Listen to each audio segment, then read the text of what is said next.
Hi guys. तो आपका स्वागत है आइनोकी एजुकेशन चैनल में और मैं उसके साथ जिगर पटेल। तो स्टार्ट करते हैं आज हम हमारा अगला लेक्चर। हमने पिछले लेक्चरों में क्या डिस्कस किया हुआ था कि ऑर्गेनोमेटालिक कंपाउंड है उसके कौन कौन से पॉइंट हम डिस्कस करेंगे। फिर दूसरे लेक्चर में हमने डिस्कस किया था उसकी बुक्स के बारे में। टॉप 10 तो बेसिकली मैं बुक्स बताता ही हूँ, पर मैंने +2 बोनस में भी बता दी थी इंडस्ट्री में इंटरेस्टेड जो लोग हैं रिसर्च में उसके लिए। और अब हम आज स्टार्ट करेंगे हमारा ऑर्गेनोमेटालिक्स का इंट्रोडक्शन। उसके पहले मैं आपको एक बात बता दूं कि मैंने कोऑर्डिनेशन केमिस्ट्री के भी वीडियो अपलोड कर रखे हैं। अगर आपने वो नहीं देखे हैं तो मैं लिंक आपको डिस्क्रिप्शन में दे दूंगा, वहाँ पर जाके आप देख सकते हो। और बुक्स की लिंक भी मैं आपको डिस्क्रिप्शन में दे दूंगा। और अगर आपने अभी तक परचेज नहीं की है तो चलो हम स्टार्ट करते हैं हमारा नया पॉइंट है। जो ऑर्गेनोमेटालिक बेसिकली क्या है, कोऑर्डिनेशन का ही एक पार्ट है। इसको ही हम आज स्टार्ट करते हैं। तो हो जाइए तैयार, करते हैं स्टार्ट।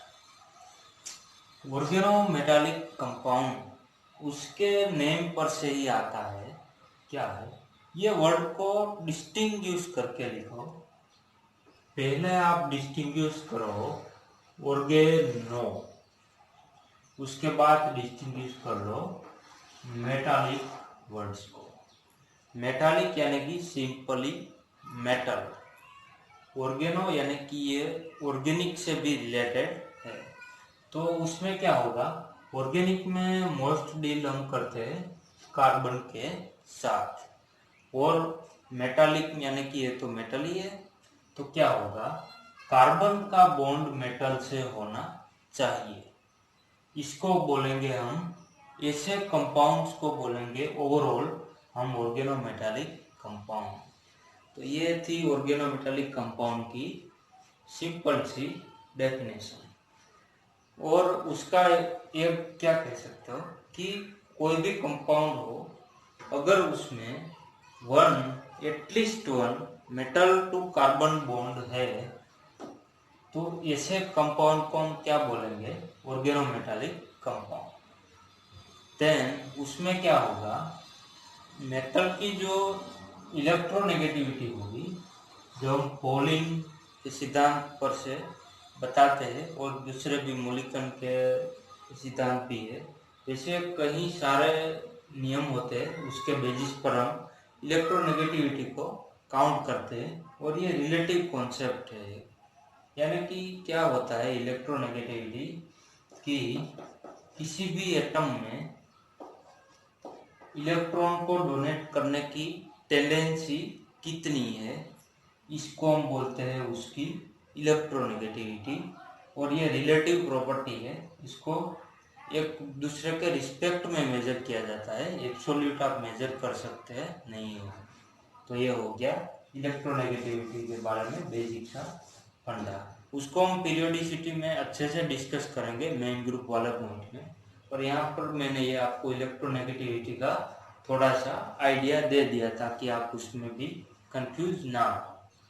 तो ये क्या होगा, इलेक्ट्रोनेगेटिविटी ऑफ मेटल है ये लेस होगी इलेक्ट्रोनेगेटिविटी ऑफ कार्बन से। ये होता है ऑर्गेनोमेटालिक कंपाउंड। और दूसरी क्या बात है, जो मेटल होती है ऑर्गेनोमेटालिक्स में, इसकी ऑक्सीडेशन स्टेट OH यानी कि oxidation state, not an original solution. जो हम बनाते हैं लेसन फिल्टर टेस्ट करते हैं उस टाइम, यानी कि नाइट्रोजन सल्फर हेलोजन एटम्स को मेजर करने के लिए ऑर्गेनिक कंपाउंड के क्वालिटेटिव एनालिसिस में यूज करते हैं वो OH नहीं, ये OH means oxidation state.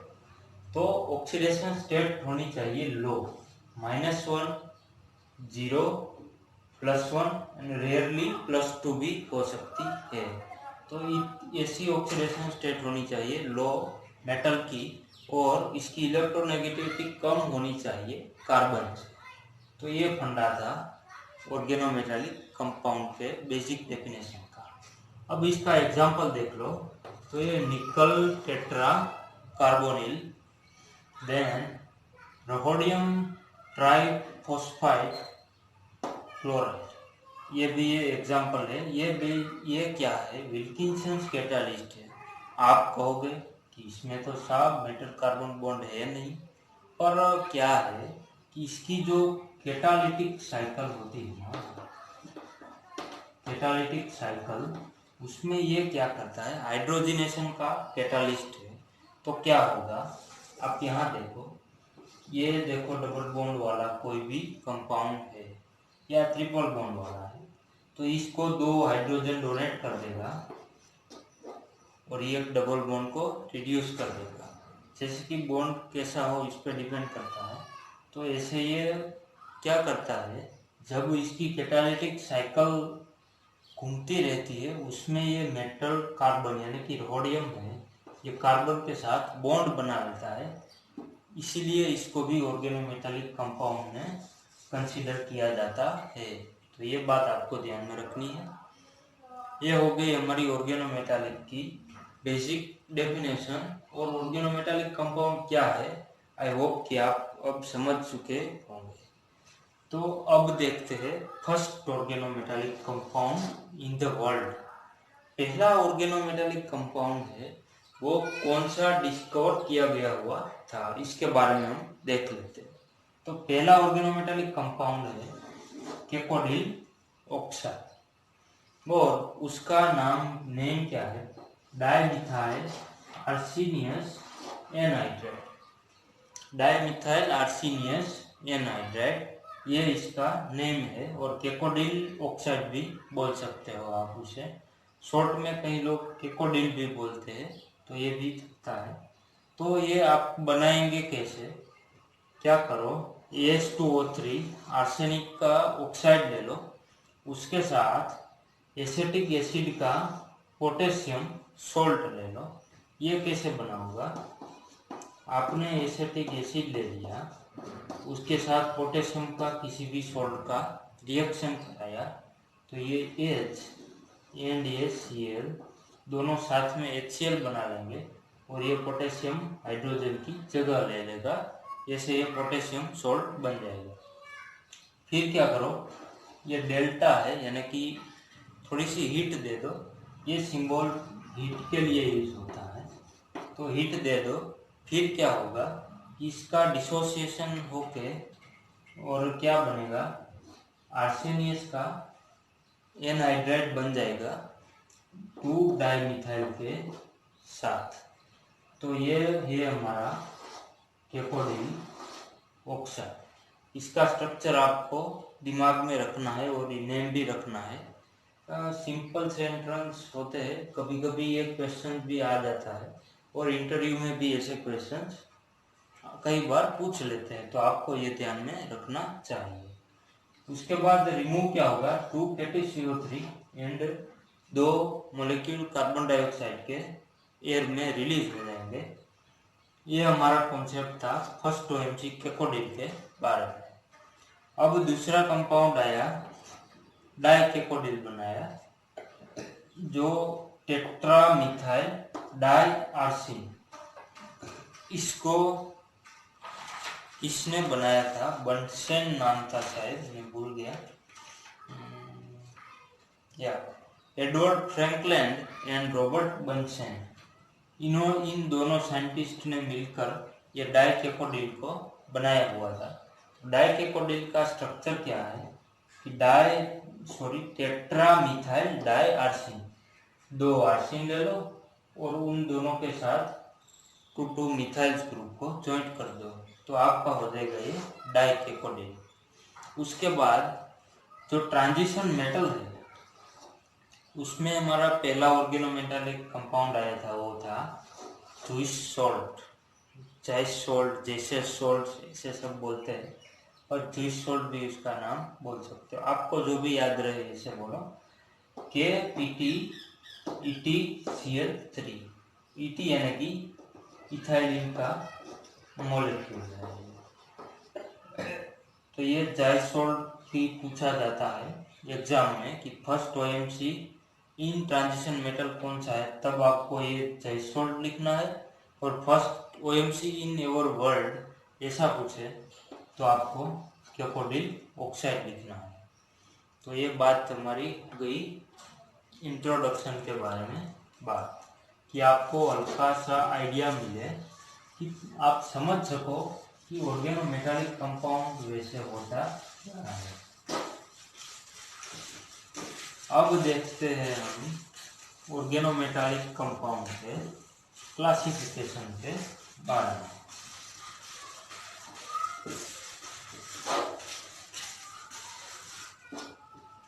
Organometallic compound है, उसका क्लासिफिकेशन हम देखेंगे 3 बेसिस पे। पहला बेसिस होगा हमारा पीरियोडिक टेबल का, उसके बाद देखेंगे हम बॉन्ड्स के आधार पे, और तीसरा देखेंगे हम कंपोजिशन के आधार पे। तो ये 3 क्लासिफिकेशन आई थिंक सफिशिएंट है कि आपको पता चल जाए कि ऑर्गेनोमेटालिक कंपाउंड किन किन टाइप के होते हैं। तो पीरियोडिक टेबल है, उसमें हम बेसिक 3 टाइप्स देखेंगे। पहला होगा हमारा मेन ग्रुप ऑर्गेनोमेटालिक कंपाउंड, उसके बाद दूसरा पार्ट होगा हमारा ट्रांजिशन मेटल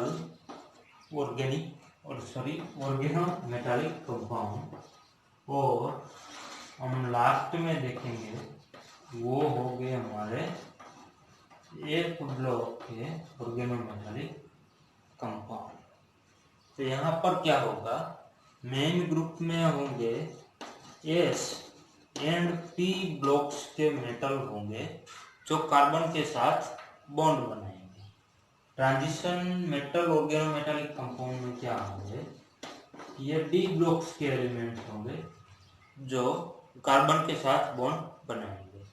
और एफ ब्लॉक ओएमसी में क्या होगा, जो इनर ट्रांजिशन है, इनर ट्रांजिशन भी बोलते हैं उसको, इनर ट्रांजिशन मेटल्स, यानी कि लैंथेनाइड है और एक्टिनाइड सीरीज है, उसकी मेटल्स है वो कार्बन के साथ बॉन्ड बनाएगी, ऐसे ऑर्गेनोमेटालिक कंपाउंड। तो ये 3 टाइप्स के organometallic compound on the basis of periodic table देखने मिलते हैं। तो उसके हम एग्जांपल देख ले। सोडियम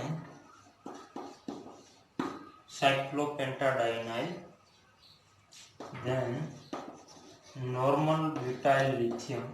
ये लिगेंड के बारे में हम नेक्स्ट लेक्चर में लिगेंड्स के बारे में अच्छे से डिस्कस करेंगे, उसकी एप्टिसिटी कैसे काउंट करते हैं, ये सब हम नेक्स्ट लेक्चर में देखेंगे बहुत ही अच्छे से, इंटरेस्टिंग वे में।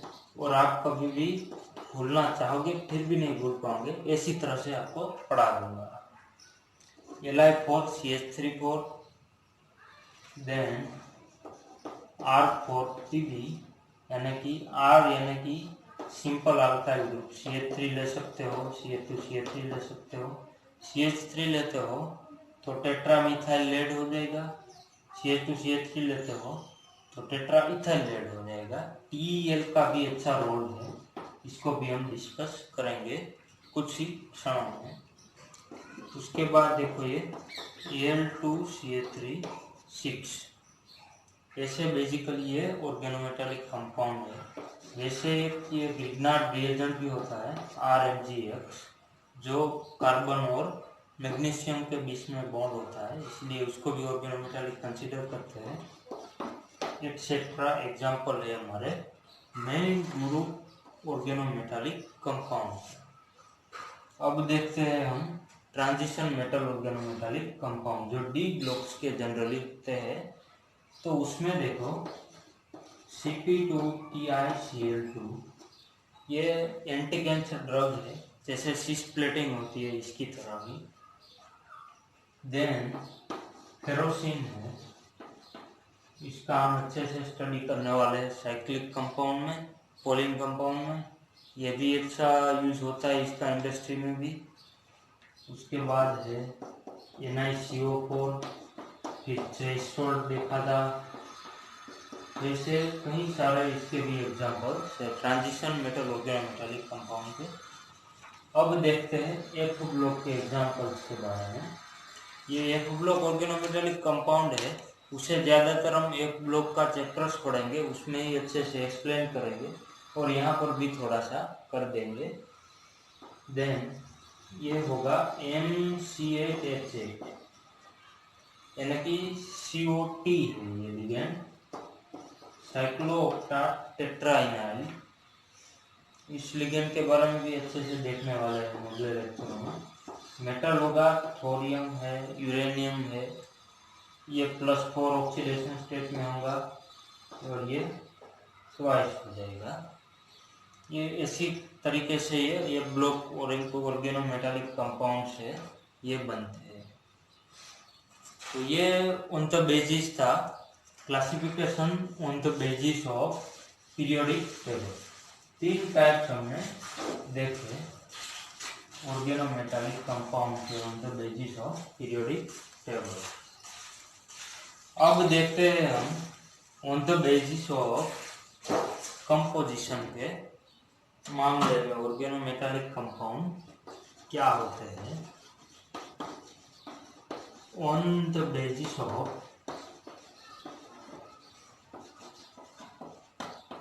कंपोजिशन, तो उसमें 2 टाइप्स होंगे।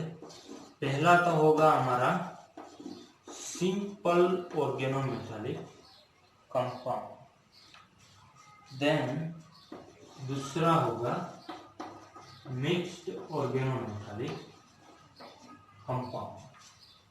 तो सिंपल एंड मिक्स का फंडा क्या है ये आप देख लो। सिंपल ऑर्गेनोमेटालिक कंपाउंड है, ये कंटेन करता है हाइड्रोकार्बन रेडिकल्स एंड या फिर हाइड्रोजन एटम उसमें ज्वाइंटेड रहता है। उसके बाद क्या होता है, कोई भी ऑर्गेनोमेटालिक कंपाउंड है उसमें आपको हाइड्रोकार्बन रेडिकल यानी कि अल्काइल है, एलाइल है, एराइल है, ये सब देखने को मिल जाए या फिर हाइड्रोजन एटम भी ज्वाइंट हो, तो इसे बोलेंगे हम सिंपल ऑर्गेनोमेटालिक कंपाउंड।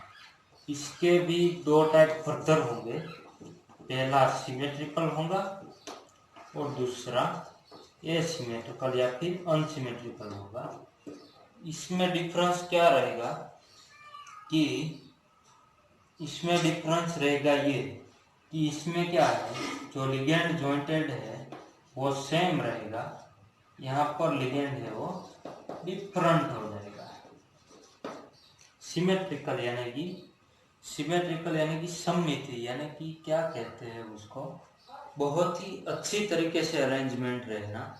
जैसे कि हमारा रूबिक क्यूब को हमने अच्छे से कलर के साइड कलर मैच कर दिया होता है, वैसे यानी कि अच्छा होना, बहुत ही प्यारा लगना, क्योंकि एसिमेट्री ना हो। जैसे कि आपने ये बिल्डिंग बनाई, तो ये बिल्डिंग ऐसे हो तो अच्छी लगती है, और इसको आपने ऐसे कर दी तो ये देखो थोड़ा सा डिफरेंट हो जाएगा, तो ये हो जाएगा एसिमेट्रिकल अरेंजमेंट, ये हो जाएगी ये symmetrical arrangement. Ligand same and ligand different, दूसरा कोई डिफरेंस नहीं है उसका। तो इसका एग्जांपल देखते हैं, तो Me2CD और इसका एग्जांपल है ZnEt एंड Me। यहाँ पर 2 डिफरेंट है, यहाँ पर सेम है। तो इतनी बात थी हमारी सिंपल ऑर्गेनोमेटालिक कंपाउंड के बारे में। अब देखते हैं मिक्स्ड ऑर्गेनोमेटालिक कंपाउंड। उसमें क्या होगा, ये कंटेन करेगा अदर देन हाइड्रोकार्बन या फिर हाइड्रोजन एटम्स के रेडिकल्स के सिवा लिगेंड ज्वाइंट हो गए, तो उसके सिवा ये भी हो गए और उसके सिवा भी हो गए, ये तो होने ही होने हैं, उसके सिवा भी होने चाहिए, उसको बोलेंगे हम मिक्स्ड ऑर्गेनोमेटालिक कंपाउंड। तो इसका एग्जांपल देख लो आप, जैसे कि हमने अभी भी बात की थी ग्रिग्नार्ड रिएजेंट के बारे में, RMGX के बारे में, ये उसका एग्जांपल हो गया। उसके बाद इसका एग्जांपल होगा CH3 twice SnCl2, ये भी एग्जांपल हमारा होगा मिक्स्ड ऑर्गेनोमेटालिक कंपाउंड का। ये काफ़ी सिमिलर, क्या कहते हैं, इजी सा डिफरेंस है कि ये हाइड्रोकार्बन रेडिकल ही या फिर हाइड्रोजन एटम ही ज्वाइंट करेगा अपने साथ मेटल के साथ, और यहाँ पर क्या होगा, मेटल दोनों ही ज्वाइंट करेगा, उसके सिवा भी ज्वाइंट कर लेगा हाइड्रोकार्बन और हाइड्रोजन एटम के सिवा। तो ये होगा हमारा on the basis of composition classification.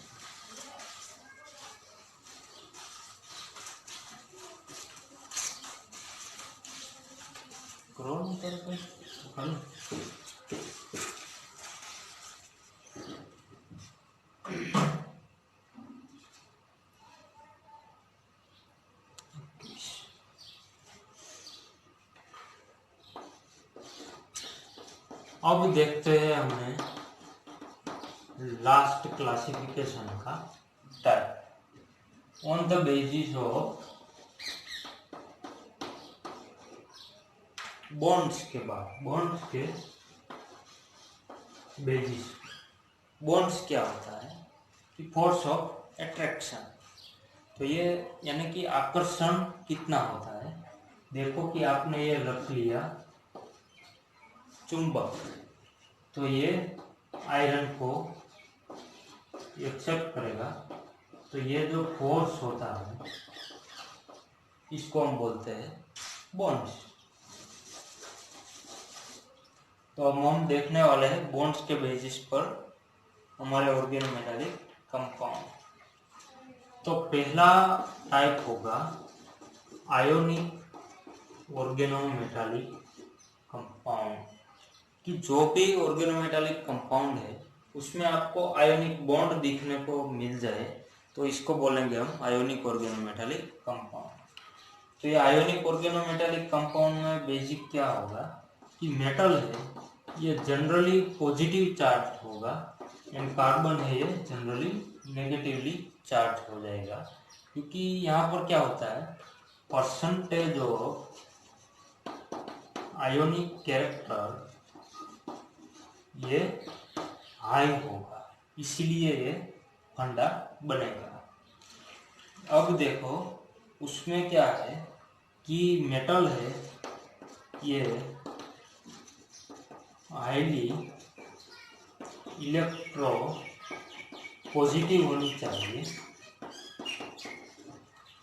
या फिर दूसरी तरीके से ऐसे बोल सकते हो, इसकी इलेक्ट्रोनेगेटिविटी या तो 1 होनी चाहिए या फिर उससे कम होनी चाहिए, ऐसा मेटल होना चाहिए हमारे आयोनिक ऑर्गेनोमेटालिक कंपाउंड। और यहाँ पर क्या होगा कि ये चार्ज्ड आयन बोलेंगे, चार्ज्ड आयन। क्यों? क्योंकि आयोनिक है, यानी कि लाइक NaCl, तो NaCl में Na+ एंड Cl- डिफरेंट तरीके से रहते हैं वाटर्स में, जैसे यहाँ पर भी ऐसा हो जाएगा। तो ये चार्ज्ड आयंस है, इसलिए उसकी कोई डायरेक्शन नहीं होगी, यानी कि ये नॉन डायरेक्शनल इन नेचर हो जाएगी। तो ये बात थी हमारी आयोनिक ऑर्गेनोमेटालिक कंपाउंड के बारे में। तो इसके एग्जांपल्स देखते हैं। देखो CH3- एंड K+ ले लो, तो यहाँ पर 51% तक का आयोनिक कैरेक्टर आपको देखने को मिलेगा। तो इसको, ये कंपाउंड है, उसको आप आयोनिक ऑर्गेनोमेटालिक कंपाउंड में कंसिडर कर सकते हो। देन दूसरा एग्जांपल है CH+ CH3-, यानी कि ये हो गया हमारा caesium. Then Na+ C5H5 minus etcetera. ये एग्जाम्पल हो गया हमारे आयोनिक ऑर्गेनोमेटालिक कंपाउंड। अब तो हमने आयोनिक ऑर्गेनोमेटालिक का बेसिक फंडा पढ़ लिया कि आयोनिक ऑर्गेनोमेटालिक कंपाउंड होते क्या है और कैसे उसकी यानी कि अरेंजमेंट होती है, ये सब हमने देखा। अब देखते हैं हम उसकी कैरेक्टरिस्टिक यानी कि लाक्षणिकता जो होती है, उसका कैरेक्टर कैसा होता है, इसके बारे में हम स्टडी करते हैं। तो उसका कैरेक्टर कैसा होता है, ये जनरली कलरलेस होते हैं। क्या है, जनरली कलरलेस होते हैं आयोनिक ऑर्गेनोमेटालिक कंपाउंड। पर यहाँ पर एक एक्सेप्शन आ जाता है। ये क्या कि जब एरिन रिंग्स आपको कॉम्प्लेक्स में ऑर्गेनोमेटालिक कंपाउंड्स में दिखने को मिल जाए तो ये कंपाउंड हो जाएगा कलर्ड। तो ये आपको ध्यान देना है।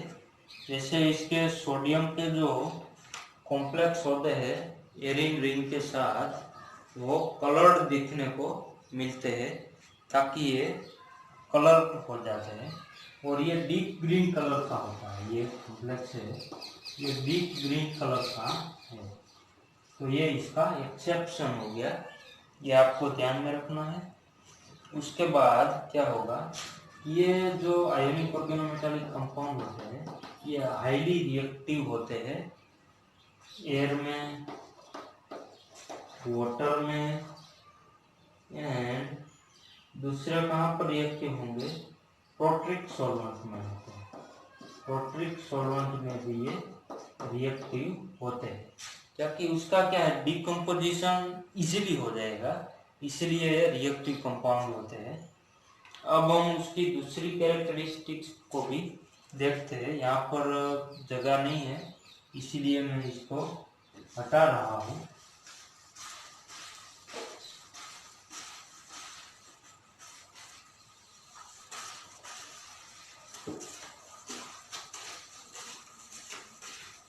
तो ये आयोनिक ऑर्गेनोमेटालिक कंपाउंड है।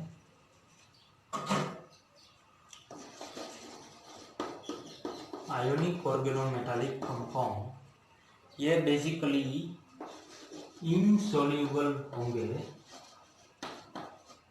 इसमें हाइड्रोकार्बन सॉल्वेंट्स, हाइड्रोकार्बन सॉल्वेंट कौन से, CCl4 है, HCl3 है, बेंजीन है, ये सब होते हैं। इसमें ये इनसॉल्युबल रहते हैं हमारे आयोनिक ऑर्गेनोमेटालिक कंपाउंड। देन और क्या होता है, तो ये रिएक्टिव होते हैं ना एयर, वाटर, प्रोट्रिक सॉल्वेंट में, उसमें उसका डिकम्पोजिशन कैसे होता है, उसका मेल्टिंग नहीं होता है, सीधा का सीधा ही डिकम्पोज हो जाता है।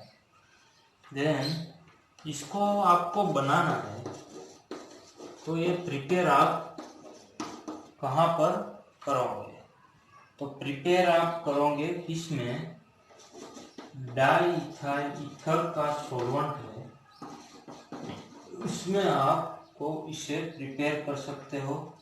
देन टेट्राहाइड्रोफ्यूरान, फ्यूरान का स्ट्रक्चर आपको मालूम है, ये 5 मेंबर्ड रिंग होगी, ये हेटेरोसाइक्लिक कंपाउंड है। आपको क्या करना है, ये दोनों ही डबल बॉन्ड को रिप्लेस कर देना है 4 हाइड्रोजन से, यानी कि ये हो जाए टेट्राहाइड्रोफ्यूरान। देन डाइग्लाइन, ये भी एक सॉल्वेंट होता है, उसमें आपको इसको प्रिपेयर करना है आयोनिक ऑर्गेनोमेटालिक कंपाउंड को। तो ये बात थी हमारी आयोनिक ऑर्गेनोमेटालिक कंपाउंड के बारे में। अब हम दूसरा टाइप्स देखते हैं। तो ये दूसरा टाइप होगा हमारा sigma bonded covalent organometallic compound. तो यहाँ पर क्या होगा कि मेटल की इलेक्ट्रोनेगेटिविटी है, ये वेरी करनी चाहिए 1 से 2.5 तक। आयोनिक में क्या था, 1 से लेस थी या फिर इक्वल टू 1 होती थी। यहाँ पर क्या होगी मेटल की इलेक्ट्रोनेगेटिविटी है वो 1 to 2.5 तक जा सकती है। देन यहाँ पर क्या होगा कि ये है जनरली पी ब्लॉक्स वाले मेटल्स हैं, यही फॉर्म करते हैं सिग्मा बॉन्डेड या फिर कोवेलेंट ऑर्गेनोमेटालिक कंपाउंड को। तो यहाँ पर देखो, जैसे जैसे आप आयोनिक कैरेक्टर होता है इससे आप इंक्रीज करते चले जाओगे, वैसे क्या होगा, ये मेटल कार्बन बॉन्ड का जो डिस्टेंस है वो भी इंक्रीज होता जाएगा और उसके साथ क्या होगा, इलेक्ट्रोनेगेटिविटी ऑफ मेटल है वो डिक्रीज होती जाएगी। आयोनिक कैरेक्टर इंक्रीज होगा तो मेटल कार्बन बॉन्ड इंक्रीज होगा, बॉन्ड लेंथ इंक्रीज होगी और इलेक्ट्रोनेगेटिविटी ऑफ मेटल डिक्रीज होगी। क्यों? क्योंकि अदरवाइज क्या होगा, इलेक्ट्रोनेगेटिविटी इंक्रीज करोगे तो क्या होगा, मेटल और कार्बन की इलेक्ट्रोनेगेटिविटी नियरली सेम आ जाएगी। तो सेम आएगी तो फिर क्या होगा कि वो कोवेलेंट बॉन्ड में ट्रांसफर हो जाएगा, आयोनिक बॉन्ड तो बनेगा नहीं, तो आयोनिक कैरेक्टर डिक्रीज कर जाएगा। अब देखो स्टेबिलिटी जो होती है ये कैसे वेरी करेंगी, तो स्टेबिलिटी है ना ये डिक्रीज होगी अगर आप डाउन इन ग्रुप में जाओगे। तो क्या होगा कि पीबी फॉस्फरस है या फिर देखो सल्फर है, ये ऑर्गेनोमेटालिक कंपाउंड बनाएगा और पीबी बनाएगा, तो पीबी के ऑर्गेनोमेटालिक कंपाउंड की स्टेबिलिटी लेस होगी सल्फर के ऑर्गेनोमेटालिक कंपाउंड से, ऐसा ये स्टेटमेंट आपको कह रहा है। देन दूसरा क्या होगा, स्टेबिलिटी जैसे ही आप डिक्रीज करोगे तो इसकी रिएक्टिविटी इंक्रीज कर जाएगी। ये तो सिंपल पॉइंट है, स्टेबिलिटी बढ़ेगी तो क्या रिएक्ट कम करेगा और स्टेबिलिटी डिक्रीज होगी तो डिकम्पोजिशन उसका बहुत ही इजीली हो जाएगा, इसलिए रिएक्टिविटी इंक्रीज कर जाती है। देन और दूसरा क्या है कि मेटल कार्बन बॉन्ड एनर्जी भी डिक्रीज होगी। तो ये बात थी हमारी sigma bonded covalent organometallic compound के बारे में। अब इसके हम एग्जांपल्स को देख लेते हैं। तो देखिए एग्जांपल क्या है, BMe3 AlCH3 थ्राइस यानी कि एल्यूमिनियम ट्राइमिथाइल। देन दूसरा एग्जांपल है SiMe4 PbMe4 WMe6 CH3 MnCO5 etcetera example है हमारे सिग्मा बॉन्डेड और कोवेलेंट ऑर्गेनोमेटालिक्स के। तो इतनी बात थी ये हमारी सिग्मा बॉन्डेड और कोवेलेंट बॉन्डेड ऑर्गेनोमेटालिक कंपाउंड के बारे में।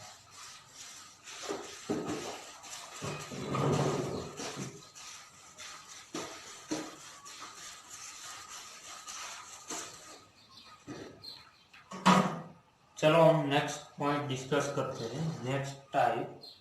तो नेक्स्ट टाइप होगा हमारा पाई बॉन्डेड ऑर्गेनोमेटालिक कंपाउंड के बारे में। वैसे तो इसको पाई बॉन्डेड कोवेलेंट ऑर्गेनोमेटालिक कंपाउंड भी कहते हैं। तो इसके बारे में क्या है कि ट्रांजिशन मेटल है, ये बॉन्ड बनाएगी अनसैचुरेटेड कंपाउंड होते हैं उसके साथ। अनसैचुरेटेड कंपाउंड यानी कि क्या, उसमें डबल बॉन्ड ट्रिपल बॉन्ड वगैरह सब प्रेजेंट होने चाहिए। तो ये double bond triple bond present वाले एग्जांपल देखते हैं। तो इसमें ये देखो इथाइलिन हो गया, ये इथिन हो गया, इथाइन हो गया, उसके बाद साइक्लोपेंटाडाइनाइल है, बेंजीन है, सीओटी है, ये सब अनसैचुरेटेड कंपाउंड हो गए। उसके साथ क्या होगा कि पाई बॉन्डेड ओएमसी फॉर्म करेगा मेटल। इसमें क्या होता है, एटॉमिक ऑर्बिटल होती है मेटल की और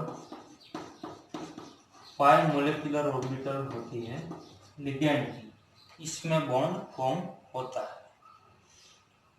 और इसके एग्जाम्पल्स को आप देखना चाहते हो तो एग्जाम्पल देखेंगे, देखो फेरोसिन है, देन डाइबेंजीन यानी कि डाइबेंजाइल क्रोमियम भी बोल सकते हो, ये भी आपका एग्जाम्पल हो गया ये। तो ये था थर्ड। अब देखते हैं हम लास्ट टाइप के बारे में।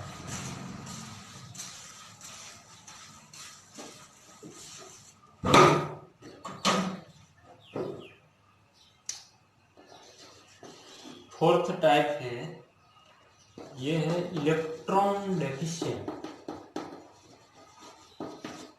या फिर इसे आप ब्रिजिंग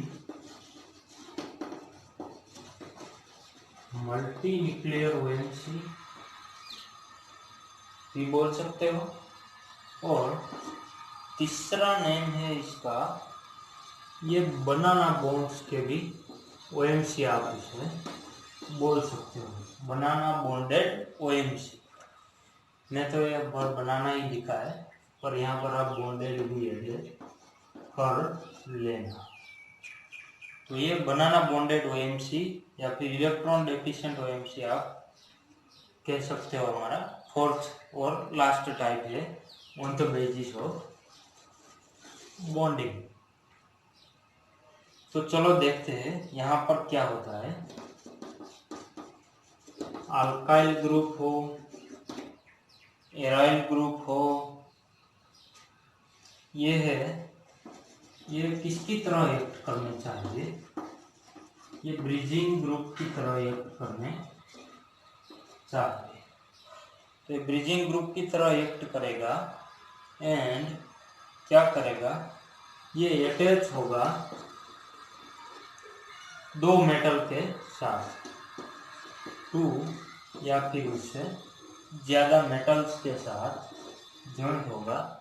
मेटल या तो सेम हो सकती है और इतना जरूरी नहीं है कि सेम हो, डिफरेंट भी हो सकती है। तो देखो बेसिकली क्या होगा, ये ए मेटल है, यहाँ पर बी है, डिफरेंट है, और ये देखो ए है, ये भी ए है, यानी कि दोनों सेम मेटल है। तो यहाँ पर जो लिगेंड होगा ये दोनों की दोनों साइड इलेक्ट्रॉन पेयर को डोनेट करेगा, जैसे कि हमने ब्रिजिंग लिगेंड्स के बारे में देखा था कोऑर्डिनेशन कंपाउंड्स के अंदर। तो ऐसा ही है, होता है। अटैच दो मेटल के साथ होगा या फिर दो से ज़्यादा के साथ हो सकता है, सेम हो या फिर डिफरेंट हो। तो उसका एग्जांपल देखो, BeCH3 ट्वाइस N यानी कि पॉलीमरिक बेराइल डाइमिथाइल या फिर पॉलीमेरिक डाइमिथाइल बेराइल, ऐसा भी आप बेरिलियम सभी बोल सकते हो।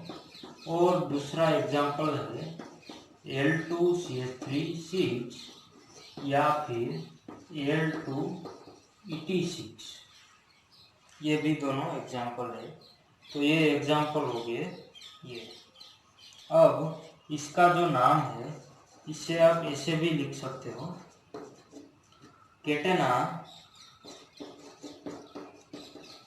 डाइन्यू मिथाइल बेरिलियम। ये केटेना क्या आ गया साला, केटेना ये क्या है कि कोई भी यूनिट n टाइम्स हो, क्योंकि इनफाइनाइट टाइम्स हो, तब आपको इसको केटेना भी आप लिख सकते हो पॉलीमेथ की जगह। तो ये केटेना के बारे में बात थी। एंटेना होता है ये नहीं, ये केटेना है।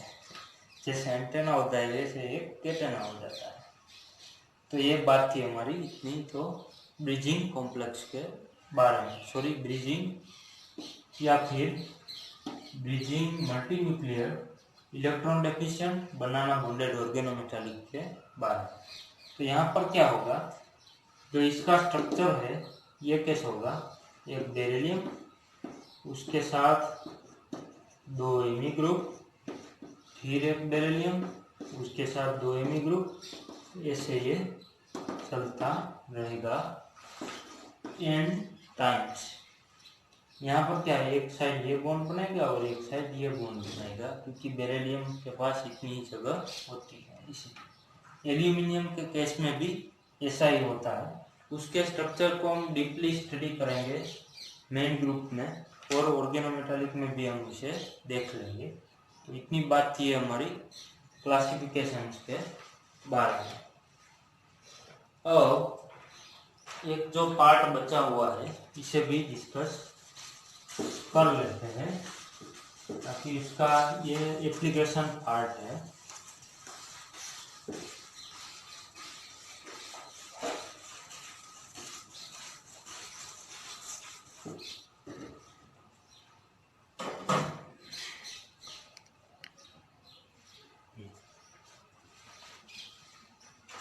अब हम देख लेते हैं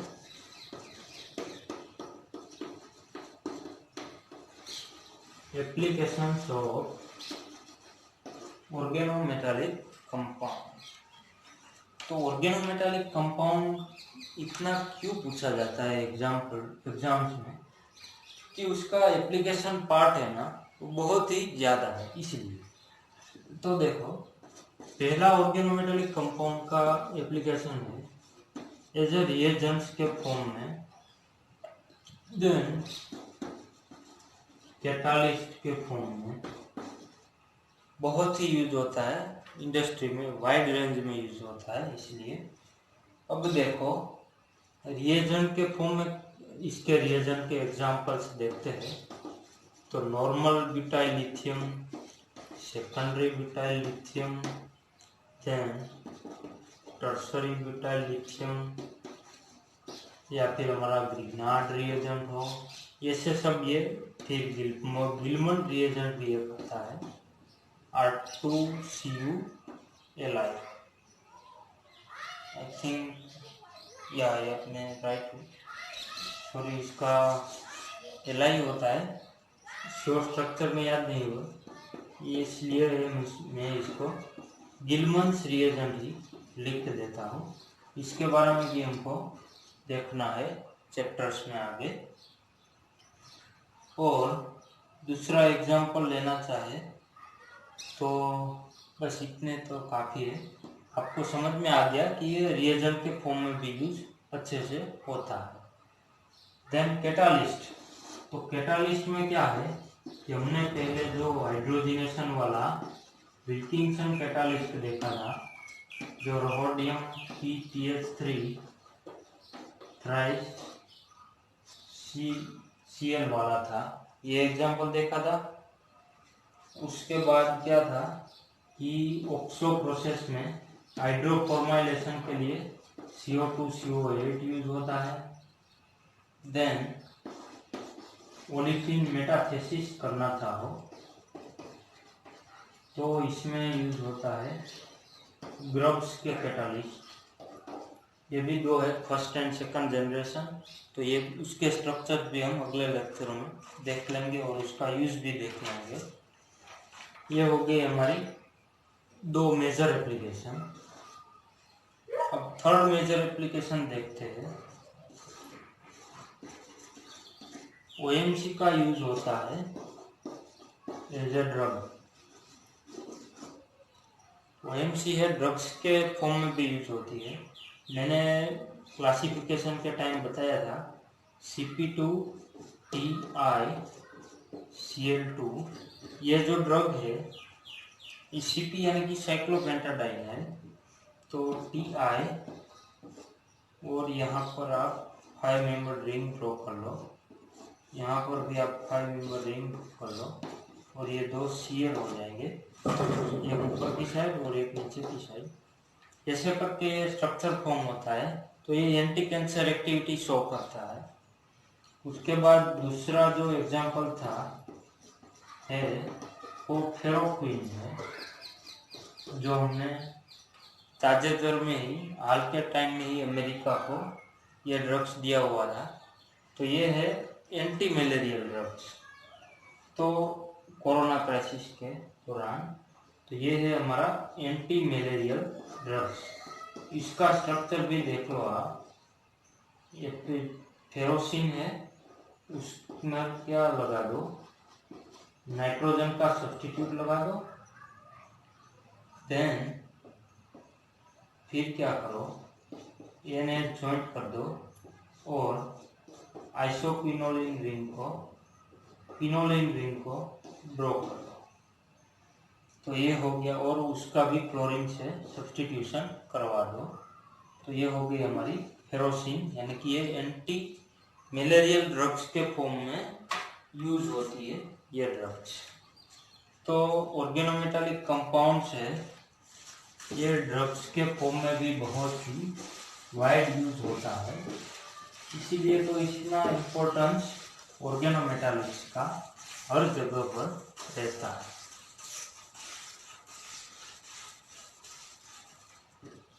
और इसकी फोर्थ एप्लीकेशन देखते हैं तो क्या है, OMC यूज होता है एज एडिटिव्स के फॉर्म में यूज होता है। तो एडिटिव्स में बेसिकली क्या है कि ये देखो, फेरोसिन कंपाउंड है Cp2Fe, इसको हम अच्छे से स्टडी करने वाले हैं। तो ये फेरोसिन है, उसका यूज बहुत होता है। जो हमारा लिक्विड फ्यूल है ये रिड्यूस होता है। इस प्रोसेस के दौरान कार्बोनेशियस पार्टिकल होते हैं जो मेटल है, ये क्या करता है, इमिट करता है इससे डीजल इंजन से कार्बोनेशियस पार्टिकल इमिट होता है। तो ये फेरोसिन है वो उसको एब्सॉर्ब कर लेता है ताकि हमारे इंजन की इफिशियंसी ज़्यादा रहे और उसकी लाइफ है वो एवरेज, यानी कि क्या कहते हैं, लाइफ टाइम उसका इंक्रीज हो जाए। इसलिए ये फेरोसिन का यूज इसमें होता है। दूसरा है TEL, जो हमने देखा था, आपको याद हो तो मैंने बताया था, टेट्रा इथाइल लेड। स्ट्रक्चर क्या होगा इसका, TBET ethyl and 4th ethyl group. Lead के साथ 4 इथाइल ग्रुप को ज्वाइन कर दो। इसका यूज क्या था, ये एंटी नॉकिंग एजेंट के फॉर्म में यूज होता था।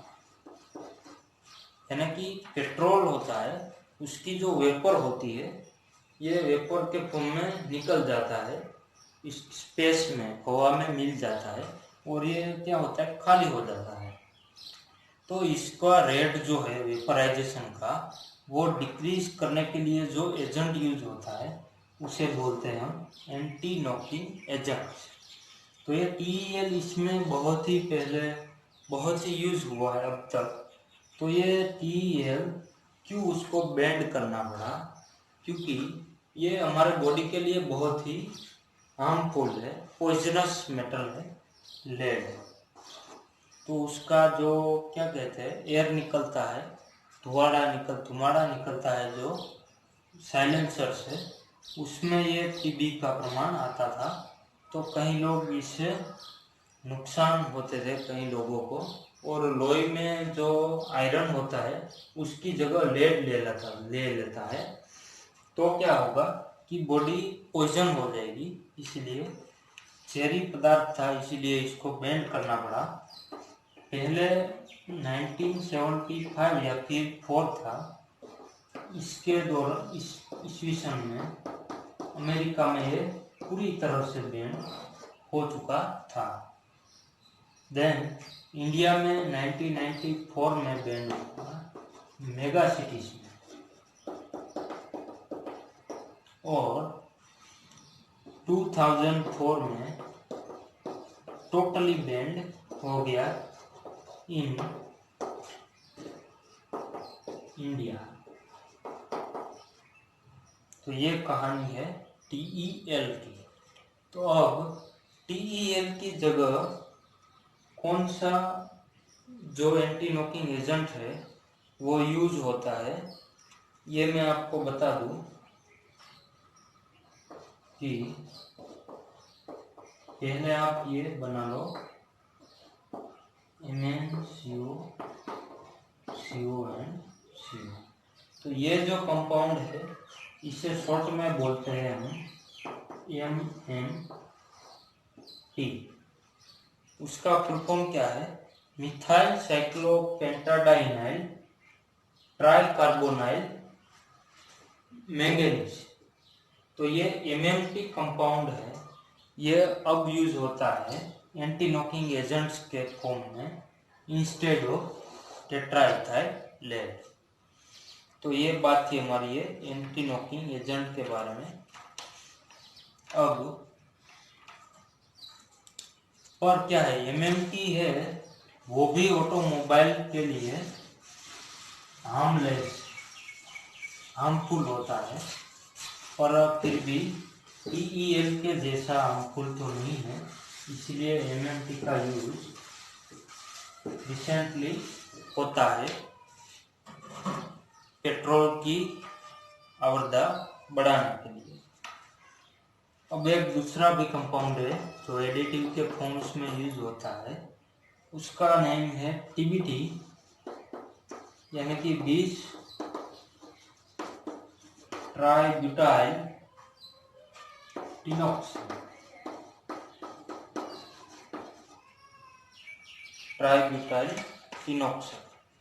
ये कंपाउंड है, ये एंटी फ्लोरेंट के फॉर्म में यूज होता है।